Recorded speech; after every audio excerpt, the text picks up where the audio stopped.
She had his coat on. She had his voice, or the closest her very unducal throat could manage. She had his scowl, his posture, his devastating air of supreme indifference. What she did not have was any idea that the actual Duke of Quicksilver was standing 3 feet behind her, utterly motionless, watching every single second of it. If this made you smile, subscribe and drop a comment. Does Lulu survive this? The coat had no business being that beautiful. Lulu Bell had seen many fine things in her 2 years at Quicksilver House. The Venetian mirrors, the crystal chandelier in the East Ballroom, the absurdly perfect symmetry of the garden hedges, trimmed with what she could only assume was a ruler and a prayer. But the coat was something else entirely. It hung on the back of the armchair in the Duke's private study, as though it had been placed there by someone who understood drama. Heavy wool, the colour of midnight, gold buttons running down the front like tiny declarations of war. The collar turned up with that particular kind of carelessness that only the very wealthy can afford to perform. Lulu stood in the doorway with her dusting cloth and her bucket, and told herself, firmly, that she was only looking at it because she needed to dust the armchair underneath it. She was an excellent liar. Mostly to herself. The Duke was out. She knew this because she had heard his carriage leave at 8:10, and because the entire house breathed differently when he was gone, like a room finally exhaling after holding its breath for too long. The other maids had scattered to their various duties with a kind of giddy relief. Cook had already started humming. Even the hound, a mournful creature named Fogg, had relocated from his spot by the Duke's door to sprawl shamelessly across the entrance hall rug. So Lulu was alone, and the coat was right there. She crossed the room in a manner she would later describe as professional and purposeful, picked up the coat in a manner she would later describe as merely necessary, and put it on in a manner she would not describe at all if she could possibly help it. It swallowed her. That was the first thing. The sheer volume of the man translated into fabric, the way the shoulders drooped off hers by several inches, the hem falling nearly to her knees, the sleeves consuming her hands entirely. She pushed them up. The coat immediately pushed them back down. She looked at herself in the tall mirror across the study, the one the Duke presumably used to perfect that expression of his, the one that made visiting lords feel they had said something personally offensive simply by existing. She tried the expression. "I," she announced to the mirror, in the lowest register her voice could reach, which was not very low at all. "Am the Duke of Quicksilver." A pause. More. "And I find everything around me profoundly beneath my notice." She let her lip curl the way his did, that barely there curl, the one that wasn't quite a sneer but was close enough to make you nervous. "Your flower arrangement is wrong. Your posture is worse. Your very presence in my hallway is an inconvenience I shall be billing you for." The coat sleeves fell over her hands again. She pushed them up with tremendous ducal authority. "Oh, I do not smile," she continued, warming to it now, beginning to pace the way he paced. 3 steps, pivot, 3 steps, as though the room itself needed to be corrected. Smiling indicates enjoyment. "I have not enjoyed anything since approximately 1809. I find joy to be..." She waved a sleeve grandly. "Structurally unsound." She stopped in front of the armchair and looked down at it with exactly the expression she had seen him deploy on Lady Pemberton last Tuesday when she had called him charming, and he had clearly not known what to do with it. "You," she told the chair, "are sitting in my armchair. I did not give you permission to be in my armchair. You will remove yourself immediately, or I shall be forced to..." The laugh happened before she could stop it. It burst out of her like something that had been waiting, a sudden delighted sound that was thoroughly unducal, that scattered into the quiet of the study and bounced off all those important books and dissolved against the cold stone of the fireplace. And then, a sound. From behind her. Not a cough, not a footstep. Something quieter and somehow far more dangerous. A laugh. Low, brief, involuntary. The sound of a man who had not meant to make it at all and was now faced with the evidence that he had. Lulu Bell froze. The coat froze with her. In the mirror, over her own shoulder, she saw him, The Duke of Quicksilver stood in the doorway of his own study wearing his second-best riding coat, and an expression she had never seen on his face before. Had never, in fact, seen on his face, because she had not previously believed his face capable of it. His arms were crossed. His posture was perfect, because it was always perfect, because she suspected he had been born with perfect posture and would die with it. But his eyes, those impossible, unreadable, infuriating eyes, held something that had just escaped despite all his considerable efforts to prevent it. He was not smiling, not quite, but the place where his mouth was doing something small and helpless, and absolutely devastating, was adjacent to smiling in a way that made her chest do something loud and inconvenient. They stared at each other in the mirror. She was wearing his coat. He had heard everything. In the entire history of Lulu Bell's considerable collection of bad moments, and it was a rich, varied, and frequently spectacular collection, this one rose immediately to the top. "Your Grace," she said, in her normal voice, which came out approximately 3 octaves higher than she would have liked. "Miss Bell," said the Duke of Quicksilver in his normal voice, which was exactly as it always was, low and composed and damnably controlled, except for the slight roughness at the edge of it that had not been there before. "Don't stop. I believe you were billing the armchair." She took the coat off in approximately 4 seconds. He watched her do it with an expression she could not name, which was the worst part, because she had spent 2 years cataloguing his expressions, and she had never catalogued this one. The season, Lulu had come to understand, was essentially organised humiliation with better dresses. Everyone gathered in London for 3 months to pretend they were not desperately scanning every ballroom for either a fortune or a face they could tolerate across a breakfast table for the next 40 years. The debutantes wore white. The mamas wore ambition. The gentlemen wore expressions that ranged from resigned to terrified. And the Duke of Quicksilver wore, as always, in every room, at every event, that particular air of patient superiority that made you want either to impress him or throw something at him, and sometimes both simultaneously. Lulu had no business being at any of it, except that she did, technically, because someone had to ensure the Quicksilver household ran correctly during the season, and the housekeeper, Mrs. Aldridge, had decided that Lulu, reliable, efficient, and possessed of what Mrs. Aldridge called an unfortunate amount of personality, was best deployed wherever chaos was most likely to occur.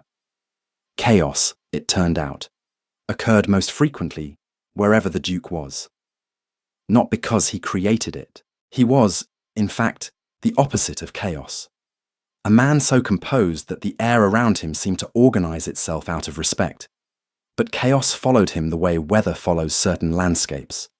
Because he was a duke and unmarried, and it was the season, and the season's primary function was the manufacture of romantic catastrophe. 3 days after the coat incident, which neither of them had mentioned and which Lulu was trying very hard to have not happened, she was in the upstairs corridor of Quicksilver House, arranging fresh flowers in the hall vase, when she heard him below in the entrance hall with Lord Ashby. "You laughed," Lord Ashby was saying. His voice carried the stunned quality of a man reporting something physically impossible, like a river running upward. "Quentin, you actually laughed. You are mistaken." The Duke's voice was its usual winter morning, clean, cold, and not interested in negotiation. "I heard it from the garden. The window was open. You laughed." "I did nothing of the sort. I've known you for 15 years. I know what your laugh sounds like. I'd almost forgotten. But, Ashby, it was wonderful, actually. Very alarming. Tremendous. This conversation is over." "What made you laugh?" A pause. The kind of pause that had a shape to it. The shape of a man deciding between the truth and something more defensible. "A bird," said the Duke, outside the window. Unusual call. Upstairs in the corridor, Lulu Bell stood very still with a handful of roses and felt something hot climb up the back of her neck. A bird. She was a bird. She wasn't sure if that was insulting or a mercy. The Hartwell Ball was the first true event of the season. And it was, as all Hartwell Balls were, Entirely too much of everything. Too many candles. Too many flowers. Too many people in too many silks, all circling each other with the patience of something that had learned to be elegant about what it wanted. The musicians in the gallery played waltzes, which were still considered slightly scandalous, which was precisely why everyone wanted to dance them. Lulu was there because Lady Cecily Hartwell, who was 17 and terrified, and had decided Lulu was her only ally in a room full of people who wanted things from her, had quietly begged Mrs. Aldridge to allow her to bring Lulu as an attendant. Mrs. Aldridge, who had a soft spot the size of England and would deny it to her dying breath, had agreed. So Lulu stood near the wall in her plain dress, officially invisible, and watched the room eat itself alive with wanting. She saw him immediately. She always saw him immediately, which was something she was trying very hard not to examine. The Duke stood on the opposite side of the ballroom with a small group of men who all had the look of people who were slightly more comfortable than everyone else in the room, not because they were having more fun, but because they had long since decided that fun was not the point. He was listening to something Lord Pemberton was saying with the particular quality of attention he brought to things he found largely unnecessary, present, correct, and somewhat abstract. And then he looked across the ballroom, not at her, through her, past her, the way he always looked at the wall. Except, his eyes stopped. It was brief, the length of a blink, maybe slightly longer, the length of a moment of involuntary recognition. His expression did not change. His posture did not change. Nothing about him changed that an outside observer would notice. But he had stopped. And then he looked away, and Lulu Bell stood near the wall in her plain dress, and told herself very firmly that she had imagined it. The problem, Lulu decided on the carriage ride home, wedged between a dozing Lady Cecily and the window with her nose against the cold glass, was not the coat. The coat was just a coat. She had picked it up, put it on, said some things, been heard, and that was the end of it. Embarrassing, yes. Mortifying, certainly. A reasonable person would have died of it. Lulu had survived through sheer stubbornness and the knowledge that her alternatives were worse. The problem was the laugh. She had heard him laugh before, or something adjacent to it. A short sound in response to something clever at dinner, a breath through the nose during a dry remark from Ashby. These things had occurred, and she had catalogued them and moved on. This had been different. This had been the sound of something that had gotten out despite him, like a secret told in sleep. And the thing she was trying not to examine, with the cold glass against her nose and the dark streets of London sliding past, was that she had made it happen. She, Lulu Bell, with his coat on, and her very best impression of a man who found joy structurally unsound, had pulled something genuine and unguarded out of a man who wore composure like armour. She was not going to think about what that meant. She was thinking about it constantly. The fern in the Duke's study was dying. This was not, objectively, a crisis. Quicksilver House had approximately 47 plants of various types, and the loss of one fern was not going to significantly alter the botanical landscape of the property. But the fern was in the Duke's study, and the Duke had chosen it himself, apparently, from the market on Brockhurst Street, which Lulu knew, because she had heard him tell it to the gardener in a tone that made it clear the information was not to be questioned or discussed further. So she took it upon herself to save the fern. This was, in retrospect, her first mistake. She came to the study on a Tuesday afternoon when the Duke was supposed to be meeting with his solicitor until 4, moved the fern to better light, assessed its soil with the critical eye of a woman who had grown up in a house with a great many plants and a mother who talked to them, and then, because the soil was in fact very wrong, went to the kitchen garden to get better soil and came back, and was halfway through carefully repotting the fern when the door opened. "What?" said the Duke. "Are you doing to my fern?" He was an hour early. The solicitor meeting had apparently been brief. Life, Lulu thought, was relentlessly inconvenient. She looked up from the fern, with her hands in the soil, and her dignity approximately 50 feet behind her in the kitchen garden where she had left it. Saving it, she said. I didn't ask you to save it. No, Your Grace. It was dying of its own initiative. Something moved across his face. She was starting to learn this, not the expression itself, which he kept tightly controlled, but the movement under it, the small shift of something that was not quite amusement but lived in that neighborhood. It is a fern, he said. It is supposed to look like that. It is supposed to be green, Your Grace. It is currently several shades of brown that indicate significant distress. She sat back on her heels and looked at him steadily, because she had learned that looking away was worse. He was the kind of man who read hesitation like a text. The soil has too much clay. I'm replacing it with something better draining. It'll recover in a week. A pause. The weight of him filling the doorway. The coat, his real coat, not the midnight one. Very correct. His expression, doing that thing where nothing happened on the surface but something was clearly happening underneath. How do you know about soil drainage? He asked. It was not the question she expected. My mother kept a garden, she said. A very determined one. She had opinions about soil the way some people have opinions about wine. And did her garden survive her opinions? Thrived, Lulu said. She talked to the plants. They were too intimidated to die. The movement happened again under his face, stronger this time. She watched him contain it with what looked like genuine effort, a slight tightening at the corner of his mouth, the microscopic shift of someone suppressing something involuntary. Continue, he said, and went to his desk. She continued. He worked in silence. She worked in silence. The fern sat between them like a small and bewildered witness. At some point, she could not have said exactly when, only that it happened. The silence stopped being uncomfortable and became something else. Not comfortable, exactly. Too charged for that. But present. Shared. She was aware of him in the way you are aware of a fire. Not looking at it directly, but feeling the heat from across the room. Miss Bell, he said, when she was nearly done.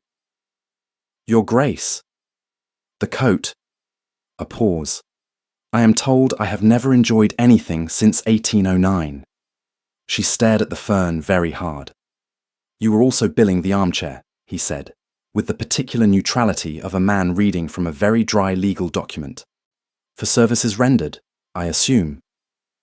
I should very much like to forget that morning, Your Grace. As would I, he said. And something about the way he said it, as would I, flat and unrevealing as everything he said, did not sound, actually, like a man who wanted to forget it. She patted the fern's soil firmly into place and said nothing at all. Lord Ashby was, Lulu had concluded, the most dangerous kind of person, the kind who noticed things and then did not have the grace to pretend he hadn't. He had been the Duke's closest friend since Eton, which meant he had approximately 15 years of practice in studying Quentin Quicksilver at close range, and he had, this was the dangerous part, apparently gotten very good at it.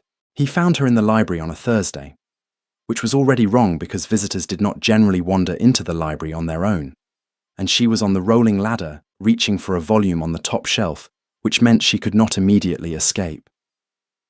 You're the one who made him laugh, Lord Ashby said, from somewhere below her. Lulu gripped the shelf.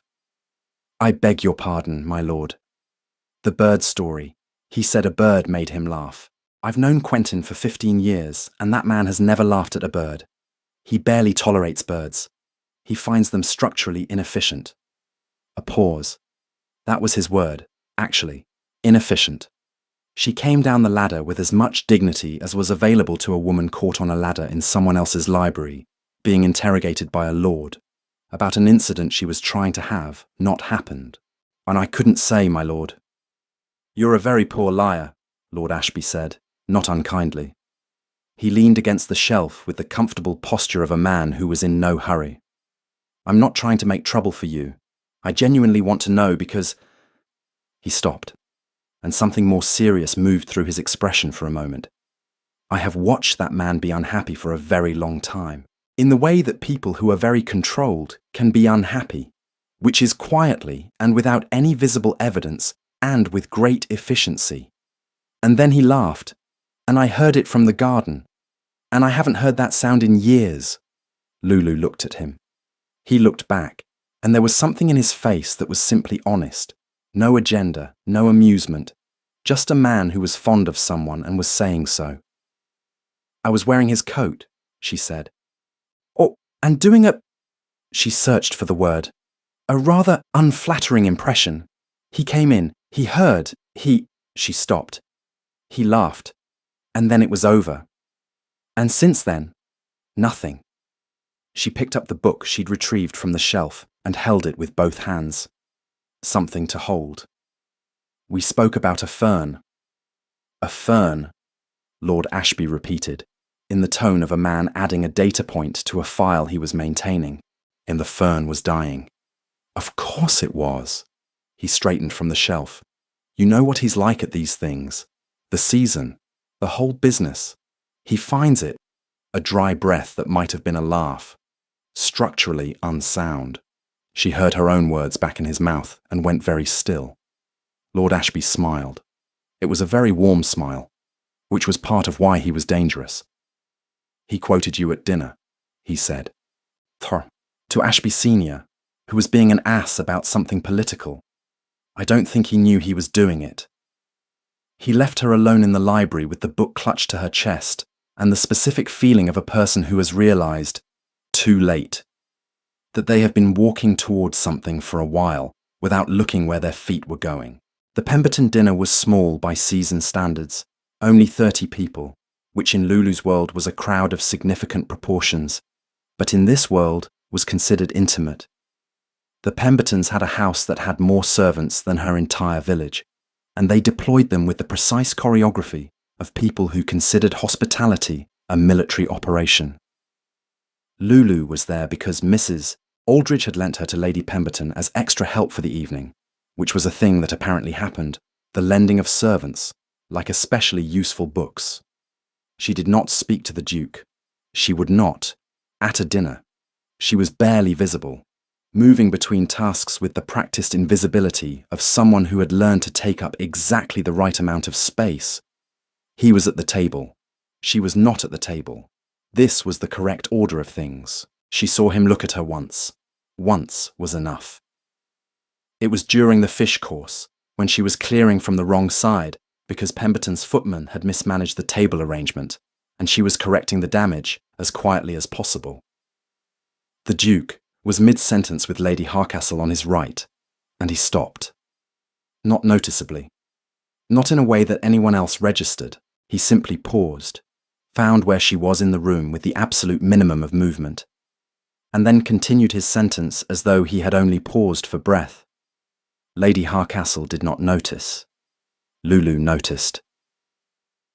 She went back to the kitchen and stared at the wall for approximately 15 seconds before the next course required her attention. The trouble happened after dinner, in the Pemberton Library, which Lulu had been sent to locate a specific volume on behalf of Lord Pemberton, who had argued something at dinner and wanted to prove it with evidence. She was on her knees looking at the lower shelves. The volume was apparently ancient and small and possibly sulking. When the library door opened and two women came in, not seeing her in the dim corner, absorbed in conversation, she recognized Lady Harcastle's voice immediately. The other was Lady Wentworth. Has not made any serious offer, from what I understand, Lady Harcastle was saying, in the tone of someone reporting on weather patterns. 3 seasons now. Perfectly agreeable to everyone. Dances when he must. Attends what he must. And then, a small sound that implied evaporation. Is there a reason? Lady Wentworth asked. His mother's death, they say. He was 19. She was... A pause. She was the only person who made him laugh, by all accounts. She died, and he simply... Lady Harcastle seemed to search for the word. Sealed himself, like a letter no one has permission to open. Lulu, on the floor in the dark corner, stopped breathing. How dreadful. He's not dreadful, he's... Another pause, searching. Lonely, I think, in the very elegant, very controlled way that some people manage to be lonely without anyone being allowed to notice. I feel rather sorry for him. I don't think he feels sorry for himself, which is both admirable and deeply sad. They moved on to other subjects. They found the book Lord Pemberton wanted. It had been on the middle shelf all along. They left without ever knowing she was there. Lulu sat on the floor in the dark Pemberton library for a long moment after they'd gone. Then she found the volume, stood up, smoothed her dress, and went back to work. But something had shifted. The way furniture shifts in a room when you move one piece, and suddenly all the proportions are different and you cannot remember what it looked like before. It rained for 4 days straight, which London occasionally did as a kind of punishment for everyone's collective sins. And the season paused around it with the particular irritation of people who had scheduled joy and found it cancelled. Quicksilver House in the rain was a different creature than Quicksilver House in other weather. The light through the tall windows went grey and silver, and the sounds from outside disappeared under the percussion of water on stone, and the whole building settled into a kind of internal focus, everyone attending to their own small tasks with the intensity of people given permission to be quietly themselves. On the second day of rain, the Duke did not go out.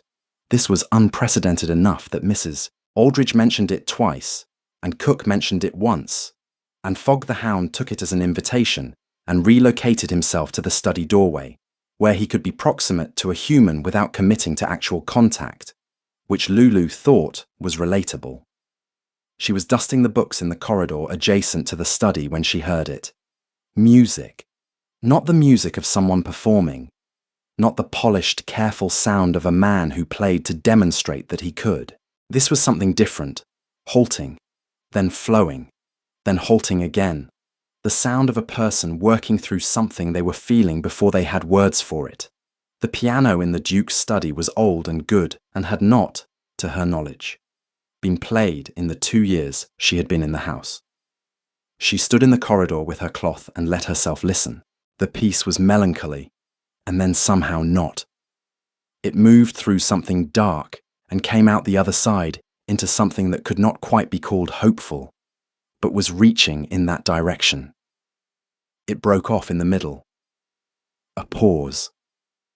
Then he started again from the beginning and played it through further this time, and she heard where he was going with it, the shape of what it wanted to be.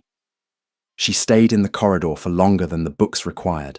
She did not acknowledge this to herself until she was back in the servants' hall, where she sat with her tea and thought about sealed letters and mothers and the sound of something that had gotten out despite him. The third day of rain, she left a bowl of soup outside the study door. He had not come down for luncheon. Mrs. Aldridge had noted this with the carefully neutral expression she wore when something concerned her, but she was not certain it was her place to say so. Lulu had taken the soup from the kitchen as a matter of what she told herself was general household management. She knocked. Nothing. She set the bowl on the small table in the corridor, as she would for any room, and turned to leave. "Miss Bell?" His voice through the door, lower than usual, quieter. She stopped. "Your Grace." A pause. The rain on the windows, fog stirred by her feet. "I heard you yesterday," he said. "In the corridor, during—" He stopped. "I was dusting, Your Grace." For approximately 40 minutes. She looked at the door. The door looked back at her with polished impassivity. The books were very dusty. Another pause. Longer. "My mother taught me," he said, "to play. She said music was the one thing that could not be made to behave, no matter how much money you threw at it." A brief silence. She was usually right about things like that." "She sounds remarkable," Lulu said, to the door, because it seemed the door was what was required. She was very quiet, very level, the composure still there, but thinner, the way snow is thinner in March, when the cold is still real, but the light is starting to come back. She would have found the coat incident very entertaining. Something soft turned over in Lulu's chest. She had good taste, Lulu said. Silence. Then, barely audible, something that was the smallest possible version of a laugh. Just breath, just shape. And she felt it like something physical, like the first bar of music starting up again. "Your soup will go cold," he said. "Yes, Your Grace." She picked up the bowl and left it where he would find it. Good night. Good night, Miss Bell. She walked back down the corridor with her dusting cloth and the specific feeling of someone who has been in a room where something important happened and has now left the room but cannot leave what happened in it. The Sutherland Ball was the event of the season, in the way that events of the season were events, orchestrated to impress, executed to exhaust, and attended by everyone who was anyone, and several people who were hoping the association would be contagious. The Duke had been expected. He had arrived. He had done everything a Duke was supposed to do at an event like this. Bowed to the right people, danced once with Lady Catherine Sutherland because it would have been a pointed snub not to, stood in conversation with the right groups for the right amounts of time, and Lulu had been there because Lady Cecily was there, because the Sutherlands were friends of the Hartwells, and Lady Cecily had once again deployed her anxiety and her very effective eyes to ensure Lulu was somewhere in the room. It was Lord Ashby who caused the problem, or rather, Lord Ashby who gave her the opportunity that she then caused a problem with herself. "You should dance," Lord Ashby said to her, appearing at her elbow with 2 glasses of something that looked like it deserved better than the occasion. "I'm not a guest, my lord. Neither is anyone here, really. We're all just elaborate furniture." He pressed a glass into her hand. "He's been looking for you for 20 minutes. That is not... I told you I notice things." He smiled. "He looks for the room's exits. He looks at whoever is speaking. And lately..." He paused. With the air of a man delivering a verdict he has been building toward for some time. "He looks for you. The way you look for something you didn't know you needed until it wasn't there." She opened her mouth. "Don't," Lord Ashby said, pleasantly. "I've earned the statement. Let it land."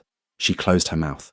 Across the ballroom, the Duke was standing with Lord Pemberton and not, as far as she could tell, looking at anything in particular. But his attention had a direction to it, the way attention does when it's being carefully aimed away from where it wants to go. "This is not how things work," she said. "Most things that are worth anything aren't," Lord Ashby said, and wandered off with the extremely irritating serenity of a man who has done his part. She found herself, she could not have explained the steps exactly, only that they happened, in the corridor outside the main ballroom. The music was audible but muted, the laughter more so, and the corridor itself was cool and dim and mercifully free of people. She was not supposed to be there.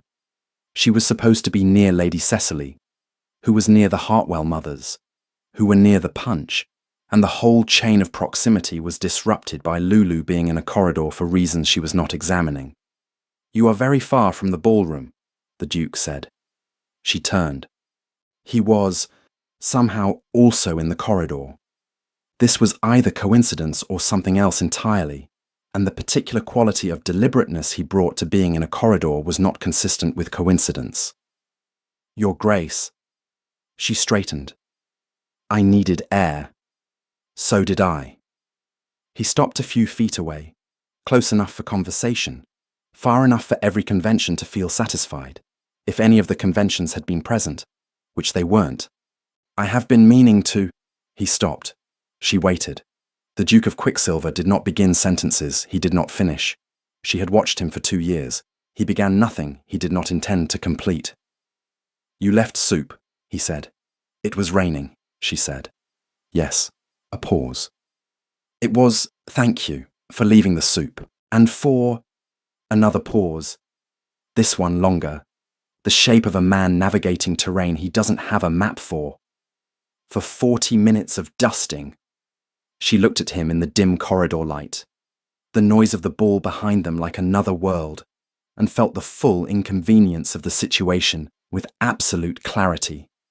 He was looking at her, not through her, the way he'd looked at the wall, not past her, the way he'd looked at rooms, at her, the specific, particular, unguarded version of it that she had been cataloguing and refusing to catalogue and failing at cataloguing for weeks. "Your Grace," she said carefully, "I am your housemaid. I am aware. And it is the season, and there are..." She gestured toward the ballroom, toward 30 eligible women in silk, many appropriate. "Miss Bell," he said, "Your Grace, you told an armchair it was sitting without permission."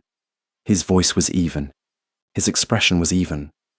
But the thing underneath, the thing she had learned to read under the evenness, that was not even.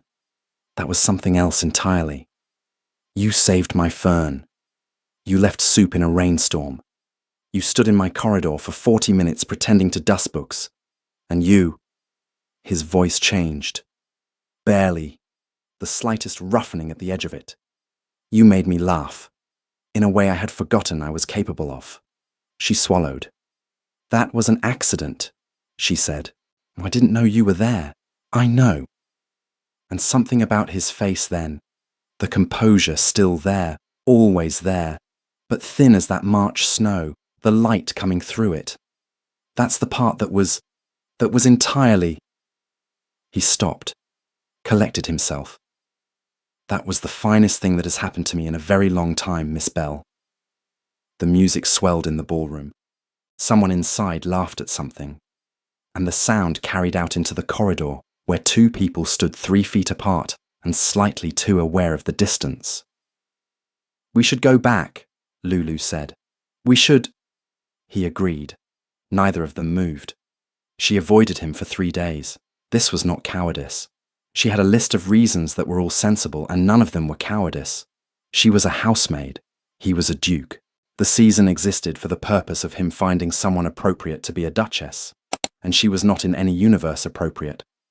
And the corridor had been an aberration caused by rain and Lord Ashby's meddling, and the specific vulnerability of a man who had played piano to an empty room and then heard her listening. She told herself this list approximately 14 times a day. On the 4th day, she was on the ladder in the library again.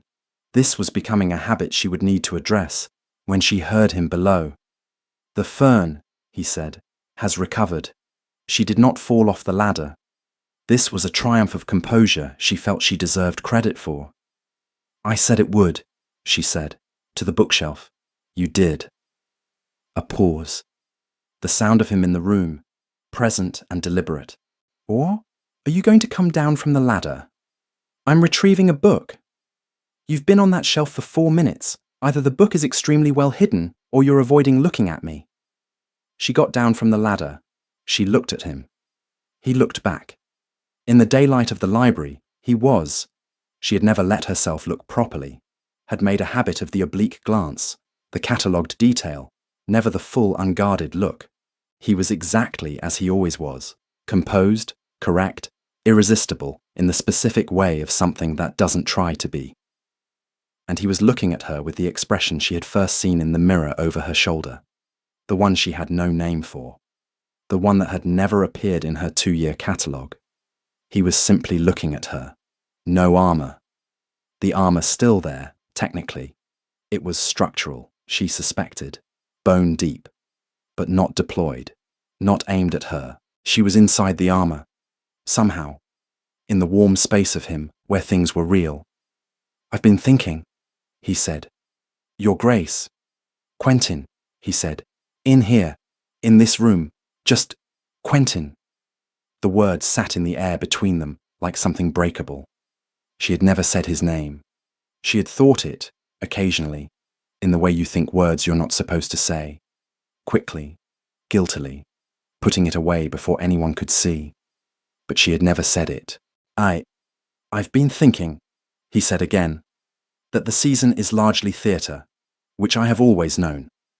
But I have been playing my part in it with the understanding that this was the correct thing to do, that I would select someone appropriate, and they would find me acceptable, and we would proceed through life together with mutual toleration and perhaps occasional warmth, and this was the most I had." He stopped. Lulu waited. "I had a fern that was dying," he said, "and you fixed it without being asked. You left soup in a rainstorm. You wore my coat and made me remember that Again, the stop, the gathering. That there was more to me than what I had let myself have. And I am..." A pause longer than the others, the longest pause. "I am not good at this," he said. "I want to be honest about that. I am controlled and often difficult. and I have spent a long time building walls I'm not entirely sure how to come down from. But I know—" He met her eyes, clear and unguarded, and terrifying in their honesty. "I know that I have not looked for anyone in a room in a very long time, and I look for you." The library was quiet. The rain had stopped. Outside the window, London was going about its business with complete indifference to the two people in the library. "The season," Lulu said, carefully. "What you're supposed to— The season can manage without my full attention for a conversation." His voice was dry again, the familiar dryness, but underneath it something warm and slightly frightened.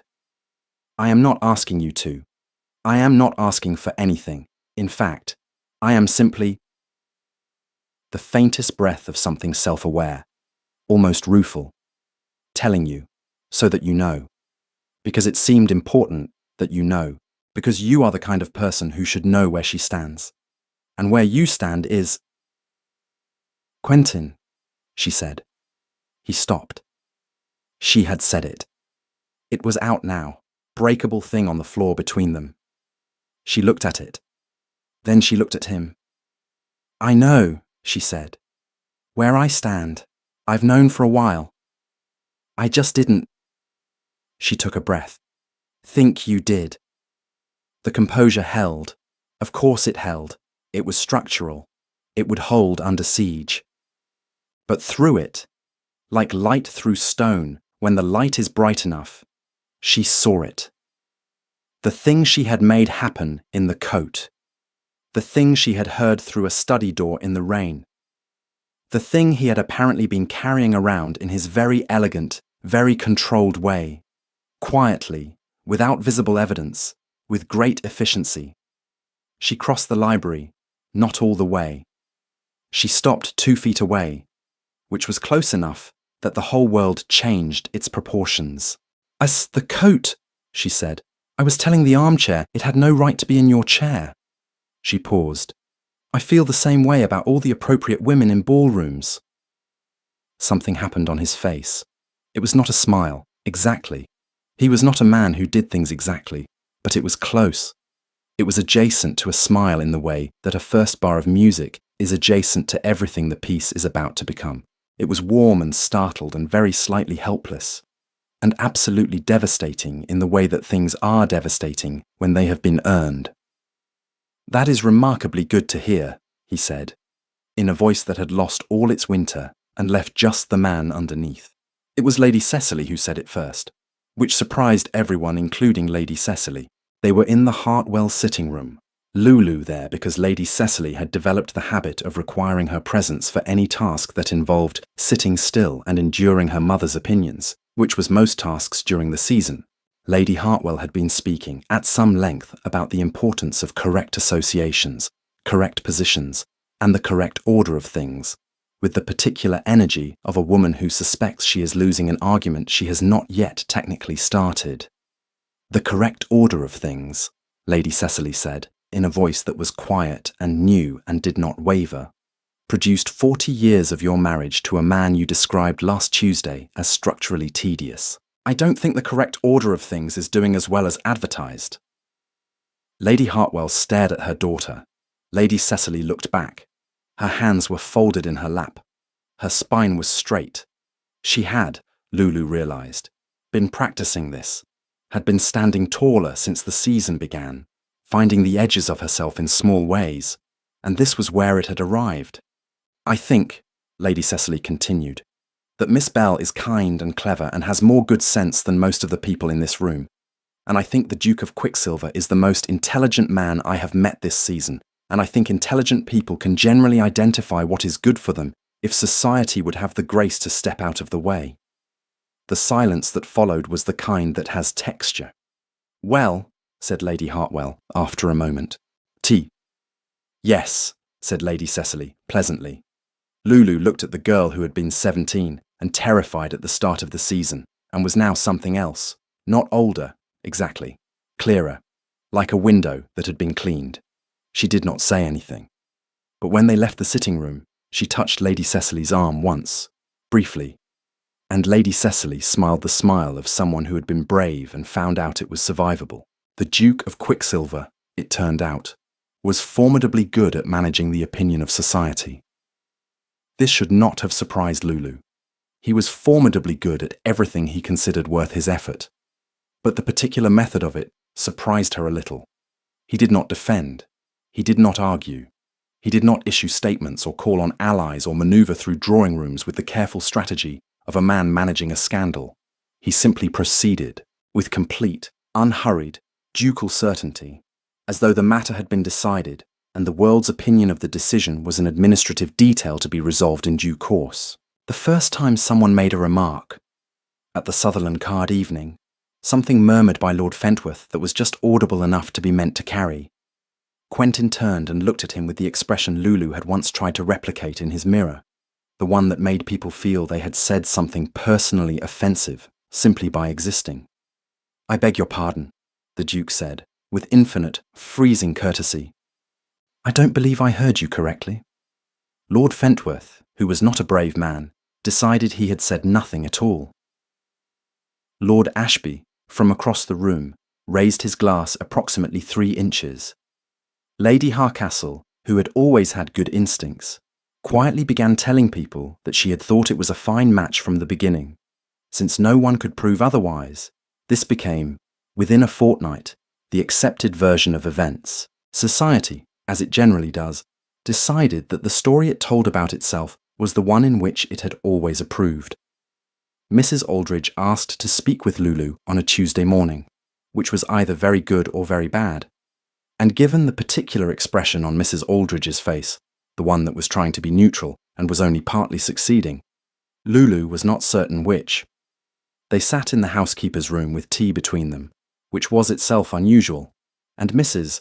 Aldridge looked at Lulu for a long moment in the manner of a woman composing something she had been composing for several days. "I have known you for 2 years," Mrs. Aldridge began. "Yes, ma'am. You are the best housemaid I have had in 15 years of service. You are also," she paused, searching for the word with the care of someone who wants the right one. "You are a great deal more than a housemaid. You always have been. I think you know that. I think the Duke knows that."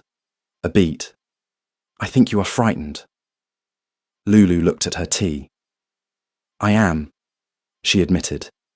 "Not of him. Of getting it wrong. Of being wrong about what I am in this. Of being something that seemed one thing and turned out to be another." "You are afraid," Mrs. Aldridge said, with the directness of a woman who had spent a lifetime watching people circle the truth, "that you might be a temporary softness, something he chose in a moment of loneliness and will reconsider when the loneliness passes." The word landed with the precision of something that had been aimed. "Yes," Lulu said. Mrs. Aldridge was quiet for a moment. Then, "I have worked in this house for 11 years. I worked for his father before him. I watched that boy become a man. And I watched him close himself off. And I watched him manage the loneliness with an efficiency that broke my heart on a regular basis." She set down her cup. "And I watched what happened when you came. It was not a man seeking temporary softness, Miss Bell. It was a man recognizing something he had given up believing existed." Lulu sat with this for a moment.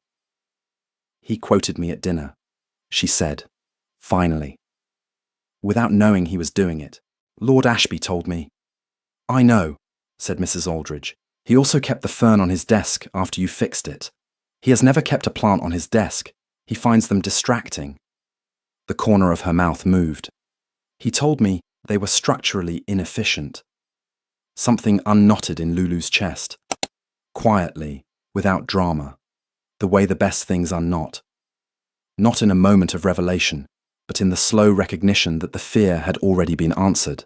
It had been answered in soup left outside a door, in 40 minutes of pretend dusting, in a man who stopped in a ballroom and looked for her the way you look for something you didn't know you needed until it wasn't there. She finished her tea. "Thank you," she said. "Don't thank me," Mrs. Aldridge said, picking up her own cup with the composure of a woman who had delivered the speech she meant to deliver and was satisfied with the result. "Go and find him. He's been in the garden for an hour, pretending to inspect the hedges, which he has never done once in 11 years. He was, in fact, inspecting the hedges with the energy of a man who had run out of things to do with his hands and had decided that hedges were as good a solution as any. The garden at Quicksilver House was extraordinary in the late evening light, the kind of beautiful that London managed occasionally, when the city remembered it could, the light going golden and long, the hedges casting shadows across the gravel, the sound of the street beyond the wall reduced to a murmur, and above it all, the enormous and generous sky. Fog the Hound lay near the garden wall with the philosophical acceptance of a creature who had long since made peace with the inexplicable behaviour of humans. Lulu came out through the garden door and stopped a few feet away from him. He turned. He had heard her. He always seemed to hear her, which she had decided was either flattering or alarming and had not yet determined which. They looked at each other in the golden light. "The hedges," she said, "seem fine. Structurally sound," he agreed, with the ghost of something dry at the edge of it. She crossed the garden and came to stand beside him, close enough that the distance between them was no longer a convention, but a choice. The fern, her fern, his fern, the fern that had started something by having the audacity to nearly die, sat in its pot nearby, glossy and green, and entirely unbothered. "I spoke with Mrs. Aldridge," she said. "I know. I asked her to." A pause, the familiar kind, shorter than it used to be. I thought it might be useful to hear it from someone who was not me. Since I am not," the slight roughening at the edge of his voice, "I am not always reliable when it comes to saying what I mean to say about this." She turned to look at him. "You have been remarkably clear," she said, "for a man who finds the whole business structurally risky. You told me the difference between structural concerns and risk." The corner of his mouth moved. "I have been thinking about it. And He turned to face her fully, and she saw it again, the thing without armour, the warm and slightly frightened honesty of him. "I have put things down, things I have been carrying, the version of myself that was sufficient without being present, the performance of composure that I had confused with actual composure, the belief that I had," a pause, "the kind that searches, used up my share of certain things when I was 19. The sky above the garden did something quiet and golden. "Quentin," she said, "I know what I want to ask," he said. "I have known for some time. I have been—" a breath that was almost a laugh, self-aware and slightly rueful, rehearsing it, which is humiliating to admit. "I had 3 versions. The first was too formal. The second was too long. The third began with a comment about the fern, which seemed appropriate thematically, but perhaps not ideally romantic. I would have liked the fern version," she said. "Oh, of course you would." And there it was, the smile, the real one, not the involuntary escape, and not the adjacent version, but the full and genuine thing, the one that belonged to the man underneath the Duke, the one she had pulled out of him by accident with his coat on and spent the rest of the season trying not to fall in love with. She had failed entirely at trying not to fall in love with it. "Lulu Bell, you wore my coat. You build my furniture. You saved my fern without being asked and left soup in a rainstorm and stood in corridors for 40 minutes on the very thin pretense of dusting. You made me laugh when I had forgotten I could. You made me—" his voice changed, going quiet and certain and entirely unguarded. "You made me present again, in my own life, which I had not been for a long time and had made a reasonable peace with, and then you made it completely unacceptable." The evening light held them both. "I love you," he said, simply. "Will you marry me?" It was not phrased as a question. It was phrased as a man who had spent his whole life with impeccable grammar, finally, precisely, saying exactly what he meant. Lulu looked at him for a long moment. This impossible, infuriating, irresistible man who found joy risky and kept ferns on his desk and played piano to empty rooms in the rain, and had been looking for her in every room for months without knowing what he was looking for. "Yes," she said. "Obviously, yes.